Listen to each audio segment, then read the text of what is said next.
One of the more common questions often asked me is really the role of the trail arm in the swing. Well, how can we best ensure the trail arm moves well? So there's some very kind of important caveats to this. We really can't look at the trail arm movement unless we first acknowledge, for example, areas such as the shape of the neck, the position of the head, the position of that kind of shoulder scapula, for example, both in life and also address some examples being when we live in that kind of very forward, very kind of elevated chin, very compressed rib cage, often that kind of trail shoulder, for example, very protracts and sits forwards, the scapula kind of lifts off the rib cage.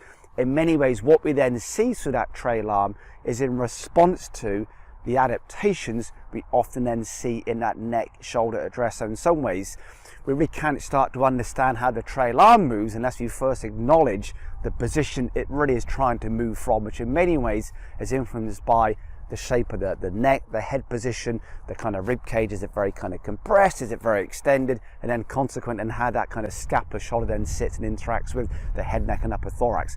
Alongside that then, the position of that trail wristed address is hugely influential also then on how that kind of trail arm moves. So really often the more problematic position it's trying to move from is when we have excessive amounts of ulnar deviation at address. So the idea of fingers downwards. So the more the fingers point down, often then the more the elbow extends, the more that trail shoulder kind of gets shoved forwards, the more the head gets pushed forwards, the more extended we get often then in that kind of trail arm. So in many ways, before we can start to kind of look at how the trail arm moves and that trail wrist moves, we have to acknowledge really where it's moving from. The position of the head, the width and length of that upper spine, the shape and position of the scapula, and also that kind of position, that trail wrist address. In some ways, really understand the trail arm independent of the neck and the wrist of the address is like stepping over a pound to kind of pick up a penny. There's no value really in looking at how the trail arm moves unless we really appreciate where it's moving from. So in some ways, we'll get all this stuff over here almost for free in some ways when that head, neck, scapula is in a good position to address,